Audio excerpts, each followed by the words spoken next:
চিন্তা করে সেসব খেলোয়াড়কে খেলাবে। আমাদের কাবরেরা যে যখনই জাতীয় দলের ক্যাম্প ডাকবে, হামজা কিন্তু তার আগে সেই পৌঁছাবে। মূল টার্গেটটা কিন্তু ইন্ডিয়া বেসিকই থাকবে, ইন্ডিয়াকে কিভাবে আমাদের পরাজিত করা যায়। বেশ কাঠখড় পুড়িয়ে হামজাকে পেয়েছে বাফুফে। লাল সবুজে তার অন্তর্ভুক্তির ইম্প্যাক্ট ব্যাপক। তাকে দেখে বাংলাদেশি বংশোদ্ভূত আরও বেশ কিছু ফুটবলার আগ্রহ প্রকাশ করেছে বাংলাদেশের জার্সি গায়ে চাপানোর। এরই মধ্যে নাকি 10 থেকে 12 জন অফিসিয়ালি আবেদন করেছে বাফুফের কাছে।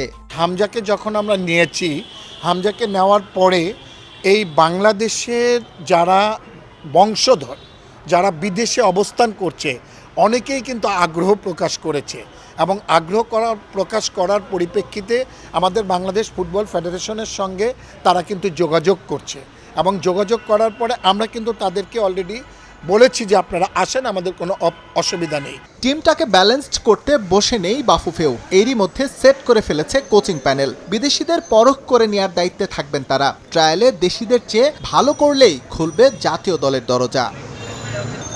এস এম ইকবাল, সময় সংবাদ।